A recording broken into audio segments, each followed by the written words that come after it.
ایک بات یہ بھی آپ کر سکتے ہیں کہ اگر آپ کسی وجہ سے روزانہ نہیں کر سکتے، پورا مہینہ نہیں کر سکتے، ویکلی کچھ کر سکتے ہیں تو وہ بھی کر لیجئے. اور ایک چیز میں چاہوں گی کہ رمضان کا انٹروڈکشن ہر شخص بھرپور طریقے سے کرائے. ابھی میں لاہور سے آ رہی ہوں اور لاہور میں جس گروپ سے میری ملاقات ہوئی ہے ان کی جو ٹیچر تھیں وہ وہاں ان کو پڑھا رہی تھی. وہ پہلے بیکن ہاؤس میں پڑھاتی تھی، پھر انہوں نے کورس کیا، پھر اس کے بعد قرآن پڑھانا شروع کیا. بہت اچھی استاد ہیں ویسے ہی بائی نیچر، اور جب انہوں نے قرآن کو بھی پڑھانا شروع کیا تو لوگوں کا انٹرسٹ بہت ڈیولپ ہوا. اس کے بعد اتفاق ہوا کہ ان کے ہسبینڈ کی ٹرانسفر پی سی بھوربن میں ہو گئی. اب وہ کلاس جو تھی وہ خالی ہو گئی، اس ایریا میں اور کوئی اسٹوڈنٹ ایسا نہیں تھا کہ جو ان کو پڑھا سکے. اب ہوا یہ کہ انہوں نے کچھ کیسٹ سے مکمل کیا، کچھ بیچ بیچ میں ان کو کوئی ملا، معلوم نہیں کس طرح انہوں نے بہرحال کمپلیٹ کیا. اب وہ گروپ ماشاءاللہ مجھے دیکھ کے اتنی خوشی ہوئی کہ انہوں نے کیا کیا ہے کہ ایک ایک اسٹوڈنٹ 40 گھر، کیونکہ ہمسائے کی حد 40 گھر تک ہوتی نا، 40 گھروں میں ایک ایک ڈور پر گئی ہیں، ڈور ٹو ڈور، اور ان کو جا کر بتایا ہے کہ ہم اس جگہ پر یہ قرآن رمضان میں کرنے لگے ہیں، آپ آئیے. اور وہ کہتے ہیں کہ پورا دل لگا ہم کو 40 گھر ناپنے میں، جانے میں، کیونکہ آپ یہ نہیں کر سکتے دروازہ کھول کے آپ کے وہ رمضان کا پروگرام ہو رہا ہے آئیے. آپ کو تھوڑا سا بات کرنا پڑے گی اور ہاتھ میں کوئی چیز ہونی چاہیے کہ آپ کیا کرنے والے ہیں، آپ دوسرے کو مطمئن کریں. تو اگر آپ یہ کر سکیں کہ اپنے ہمسایوں میں سے جن کے پاس آپ ابھی تک نہیں گئے اور جن کے بارے میں آپ سے سوال ہوگا، کیونکہ ہمسائے کا بھی حق ہوتا ہے، تو آپ جا کر ان کو خود بتائیے. اگر خود نہیں بتا سکتے پیپر لکھ کے ڈال دیجئے، کیونکہ ابھی پہلا سٹیپ ہے، تھوڑا سا آپ سے مانوس ہو جائیں پھر آپ ان سے ملاقات بھی کر سکتے ہیں. تو آپ یہ بھی کر سکتے ہیں کہ ان تک پہنچ کے ان کو دعوت دیں، جو اب تک نہیں نکلے ہو سکتا ہے نکل آئے. مجھے خود اپنی ایک بہت اچھی اسٹوڈنٹ اسی طرح ملی کہ جب فرسٹ رمضان میرا اسلام آباد میں تھا پی ایچ ڈی کرنے کے بعد جب میں واپس آئی ہوں تو میں اسی طرح خود ایک دروازے پہ اپنے ہمسایوں کے اپنی ایک دوست کو لے کر ساتھ گئی. کسی نے دروازہ کھولا، کسی نے نہیں کھولا، کیونکہ حلیہ بھی تو ایسا ہی ہے. تو اس میں یہ ہوا کہ بہت سے لوگ آئے بھی اور الحمدللہ اسی سے یہ بنیاد پڑی. اچھا انٹرسٹنگ بات آپ کو بتاؤں کہ وہ جو 10 سال پہلے قرآن پاک اس طرح میں نے گلی گلی پھر کے شروع کیا تھا، رمضان سے اس کی ابتدا کی تھی. اور رمضان بھی ہر روز نہیں ہوتا تھا، یہ دورہ قرآن نہیں کر پا سکتے تھے کیونکہ لوگ پریپیئرڈ نہیں تھے. کیونکہ نیا علاقہ جو ہوتا ہے اس میں جب کسی نے کیا نہ ہو ایسا کام تو وہ کہتے ہیں 2 گھنٹے ہم روز گھر سے نکلے، ہمارے تو کام ہی ختم نہیں ہوتے، ہم نہیں نکل سکتے. میں خود بھی یونیورسٹی جاتی تھی، میرے اپنے پاس بھی 2 گھنٹے روز نہیں تھے. تو ہم نے ویکینڈ پہ شروع کیا. ہر ویکینڈ پہ ہم ایک دفعہ نماز تسبیح پڑھی، اس کے ساتھ تھوڑا درس کیا، پھر اگلے ویکینڈ پہ کچھ اور لوگ آئے، کچھ قرآن پاک پڑھا، کچھ اسی طرح کیا.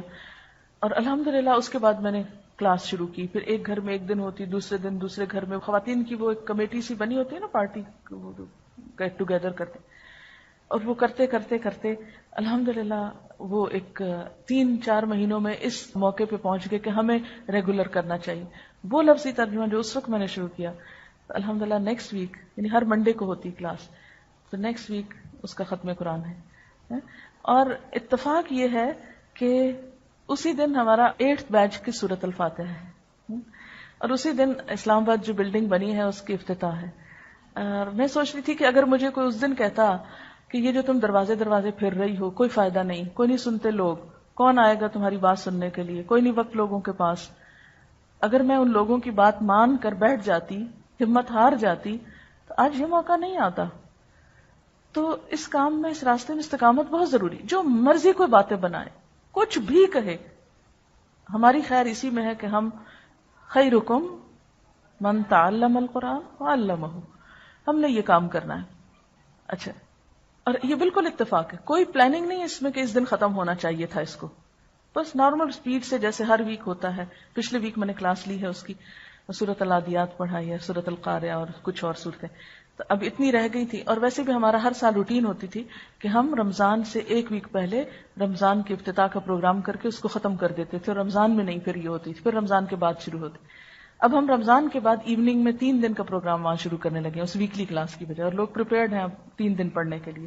جو ایک دفعہ آتے تھے ان میں سے بہت سو نے صبح میں داخلہ لے لیا اور بہت سے اب شام میں انشاءاللہ لے لیں گے، لیکن وہ مکمل ہو گئے. پھر یہ کہ الحمدللہ بلڈنگ مکمل ہوئی تو اس کی اپنی ایک خوشی ہے کہ اللہ کا شکر ہے کہ ایک ٹھکانہ یا چھت ہے کہ جس کے نیچے جیسا بھی ہے کہ ایک اپنی مرضی سے تو کچھ کام کر سکے. کیونکہ جب انسان ادھر ادھر بھٹکتا پھرتا ہے تو بہت سے کام کر نہیں پاتا. کیونکہ میرا پرسنل جو ہے یقین وہ یہ ہے کہ انسان بہت سی تبلیغ صرف ماحول سے کر سکتا ہے، تقریر کیے بغیر۔ ایک شخص دروازے سے اندر داخل ہوتا ہے تو اس کو دیکھتے ہی جو فیلنگ آتی ہے، یا وہ اللہ کی محبت کی آ سکتی ہے یا وہ دین سے بیزاری کی آ سکتی ہے۔ میرے ساتھ بدقسمتی یہ ہوئی کہ مجھے بہت سی ایسی جگہوں پہ جانے کا اتفاق ہوا کہ جہاں اندر قدم رکھتے ہی مجھے دین سے محبت کی بجائے ایک ریپلشن ہونے لگی، کہ تو مجھے اس ایک بٹر ایکسپیرینس کی وجہ سے میں چاہتی ہوں کہ چھوٹی سی جگہ بھی ہو، حتیٰ کہ ایک چھوٹا سا کمرہ یا ایک چند لوگ بھی کہیں بیٹھے ہوں تو وہ اس حال حلیے میں بیٹھے کہ آنے والا ان کو دیکھ کے دین کی طرف مائل ہو جائے۔ تو بہرحال کہنے کا مطلب یہ تھا کہ جب ہم کام شروع کرتے ہیں نا تو ہم کو لوگوں کی باتیں بھی سننا پڑتی ہیں، در در پھرنا بھی پڑتا ہے، دھکے کھانے پڑتے ہیں، بہت سے غم اٹھانے پڑتے ہیں۔ تو کرتے کرتے کرتے بہت سے لوگ، وہ ایک شعر ہے نا، گئے دن کے تنہا تھا میں انجمن میں، یہاں اب میرے رازداں اور بھی ہیں، کہ ایک وقت تھا کہ جب میں تنہا یہ بات کرتا تھا، اب بہت سے لوگ میرے ساتھ شامل ہو چکے ہیں۔ تو آپ سب بھی اس وقت اپنی اپنی جگہ پر کیا ہیں؟ اکیلے ہیں۔ میں اکیلا ہی چلا تھا جانب منزل، مگر لوگ ملتے گئے، قافلہ بڑھتا گیا۔ ٹھیک، تو آج اگر آپ کو تنہائی محسوس ہوتی ہے، آج اگر آپ کو یہ محسوس ہوتا ہے کہ ہم تھوڑے ہیں، اکیلے ہیں، انشاءاللہ اگر آپ نے مستقل کوشش جاری رکھی تو اللہ تعالیٰ اس میں برکت ڈالے گا